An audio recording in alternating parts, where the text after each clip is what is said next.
Hey everyone, happy Saturday. What is it, April 18th? And man, where does the time go? I've been trying to make a video for a while. Things have been very busy. I know I always say that, but I don't know how I'm juggling all this stuff right now. It's just so much going on professionally and in my private life. Cut the lawn for the first time today, so it's getting warm, it's getting nice. New Jersey's feeling good, and every year I wish that this exact moment would last a little longer, because we tend to go from cold to this beautiful 75 degree for like a week, and then it's like right into the 90s, and it's hot. So I'm trying to enjoy this little brief moment of like perfect weather. And I went and looked at a house today, looking around, trying to keep my eyes open, find opportunities. And I looked at a wonderful property in Montville, New Jersey. And if you know New Jersey, you know Montville's Morris County. It's more rural, really up and coming, a lot of new construction there. And I fell in love with this house. And my wife is none too pleased, because we just bought this one about a year and a half ago. Put a lot of love and time and money into it, but opportunities come along randomly, and sometimes you got to jump on them. But I think I'm going to pass on this one, and just continue to keep my eye out for a number of reasons. I think it's appropriate to sell this house and move probably within the next year. So anyway, I'm making this video because not only is life crazy, and my private life, my work life, and then my private business, and spending a lot of time maintaining all those things, and then physical fitness every morning, 4 a.m., and keeping up with that. And I haven't had a lot in the tank outside of all that stuff. So and then yesterday, working from home, it's Friday, and I'm playing around with my big dog and my larger husky, and we wrestle around sometimes. And she's a big goofball, and she kind of paws at you, and she pawed my eye. And this whole channel really started talking about all the surgeries I went through with my eyes. So I'm very paranoid about my eyes. I protect them, and she nailed me right in the eye, my right eye. And I'm approaching my surgery date for my left eye, so I got that surgery coming in a couple weeks. And she pawed my eye, and I immediately put some drops in it. It was really hurting, and I was concerned because I had a lens replacement in that, and a couple vitrectomies. So obviously anything that hits your eye after you've had a lot of procedures done on it is cause for concern.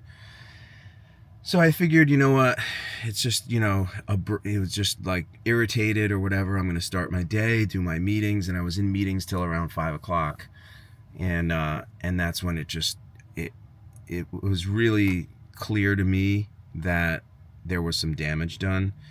And for those of you that are subscribed to this channel that have gone through vitrectomies and the healing process, I could tell you that hot kind of pain and blinking and feeling like there's grit in there, it almost felt exactly like the day after a vitrectomy surgery. So I called the retinal specialist over here near my house that I used to go to before I transferred my care to New Jersey, and they were able to see me for an emergency emergency appointment, just to check if I had scratched my cornea. So I rushed over there after I was done with my meetings. They were able to squeeze me in, and sure enough, I have a scratched cornea. And I was also concerned because it was a pretty good shot to the eye, and I talked to the doctor there, and I said, any concern with getting hit in the eye with a lens replacement? I was concerned maybe I could dislodge the lens. And he told me, he said, you have to get hit real hard to change the positioning of a lens in your eye. So he said, you're fine. He prescribed some antibiotic drops that I have to put in 4 times a day, but I am not feeling great because, my eye is really bothering me. And I went and looked at this house today and was walking around trying to, look at everything. And it doesn't help that that's my currently my good eye, because my left eye has such a bad cataract in it, and I'm waiting for that surgery on May 7th. So I'm a little bit incapacitated, and I have to tell you that having gone through all those surgeries, having any kind of eye issue, it immediately, my anxiety was heightened. I was concerned. It's like you go through this and you do have some level of PTSD. You don't think, it registers, but then something will happen like this and you're like, oh my God, like what's gonna, all these kind of thoughts pop in your head. So I'm dealing with that. It's a little better today than it was yesterday. We got to put some drops in. It looks like I'm due for the 3rd drop today shortly, so I'm going to go in and do that. But I just wanted to give a quick update because this corneal scratch was really a wild thing, and I really do try to protect my eyes as much as I can. I'm always concerned that, something's going to happen and maybe injure one of my eyes. And having one functional eye for like distance and stuff right now, while this cataract is kind of obscuring a lot of my visual clarity in my left eye, as soon as something happened to that eye, I was like, oh no, this is bad.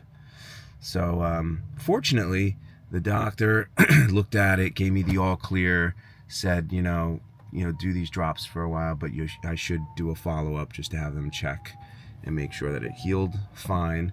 But what a crazy coincidence, she's a big dog and kind of a goofball, and I'm always, careful when I'm wrestling with them, but it's a lot of fun. And she just caught me right, and usually I see it coming. She's not like trying to hurt you. She's just like, putting her paws out, and you can see it coming, but I was looking at something else, so she caught me from the side. Anyway, frustrating. My app is out in the App Store, got about 20 active users using it, and I'm not sure what's next for that. I was talking to a financial person about, financial opportunities with that app and the broader ideas that I have for this company. And we'll see how that progresses. But again, not a lot of time. I work out in the morning. I go to my real job, which takes a lot out of me. And then maybe at night, I have like an hour, maybe 2 to think about my private company. And it's just, not enough time. If you really want to do things right, you need to be putting in effort and grinding. And having a primary gig is definitely interferes with accomplishing a private goal like that. So trying to find the balance right now. That's why I haven't been posting as many videos. Really difficult to keep everything in check.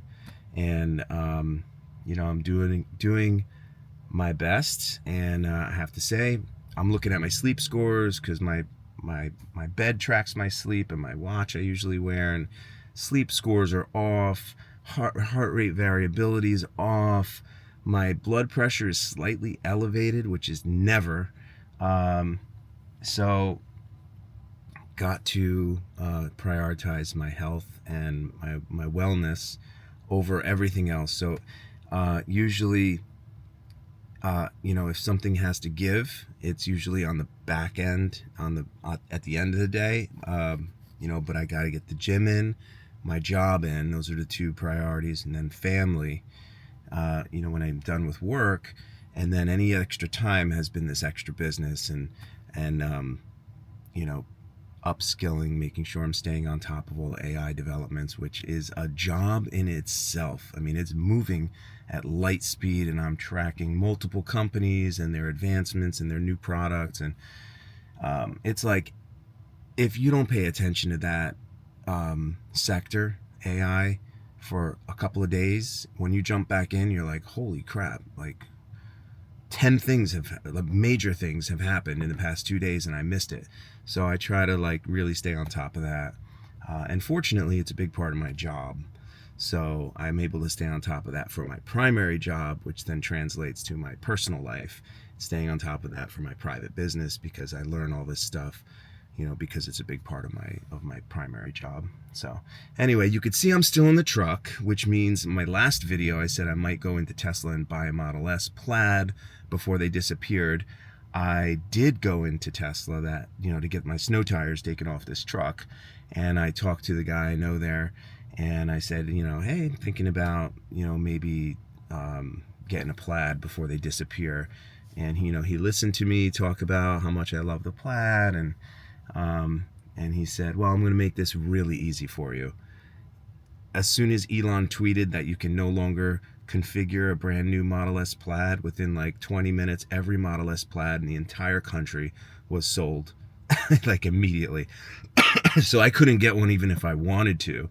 I would have to buy, you know, one that's in inventory, and there was no inventory. So that decision was made for me, and I'm actually kind of happy about it, because I love this truck, and I'm going to keep this truck for a while. And I can't imagine now what my next vehicle will be, because every car I drive other than this thing feels like a primitive machine from like 10 years ago. So probably my next vehicle, if I get rid of this one, will be another one of these, until something comes out that's more compelling. But the more you get used to this, which happens fast, you get into this thing, and at first you're like blown away by the technology, the steer-by-wire, everything that this thing does that no other vehicle does. And it becomes normal. It becomes your baseline pretty quickly, and then you get into another car that's supposed to be advanced. Like I drove a brand new BMW recently, and I was like, this is like years behind, like not even in the same category of technology that's in this thing. So so that was nice. That was one thing off my plate that I didn't have to, you know, think about. The decision was made for me, and to be honest, these days I have decision fatigue. So having one less decision to make is always a good thing. So you know, I just wanted to really honestly make this video about the cornea scratch, because, you know I have a lot of subscribers that are interested in the eye stuff, and just be careful. You know, you go through all this surgery and stuff, and then you know, weird things happen, these accidents happen, you don't quite think about it. And, you know, also people take chances and, you know, do things. They don't wear sunglasses outside after they have these surgeries. And, you know, after you have vitrectomies and you have eye issues or retinal issues, you really have to prioritize that. It has to be part of your maintenance. Proper supplements, proper eye care, proper sun care. And then also you got to really make sure that you don't get, you know, you don't get injured by some freak accident like a giant Malamute husky, Siberian husky Malamute. That's why she's so big. And her paws are like this big, this big. So she really tagged me. So just kind of a freak thing, and figured I'd make a video and check in and just let everyone know that I'm marching towards my surgery date, March 7th. I have to do a physical before that. Whenever you have a surgery, or at least with my doctor, you have to get medically cleared for anesthesia. So I will be making an appointment this week to get a, you know, physical, make sure that I'm healthy enough, which I am, to have the surgery. And then we're going to have the surgery, and then I have maybe some video content to talk about the recovery from my second cataract surgery, because the right one was done and is you know, my right eye is great, except for the fact that I can't read. So once this one's done, I will have reading glasses for the rest of my life, and I'm fine with that. So I hope everybody's doing great, and be careful. Don't wrestle dogs, and if you do, keep your eyes away from them, or maybe wear safety wear safety goggles. But I'll check in again soon, and hope everybody's doing great. Take care.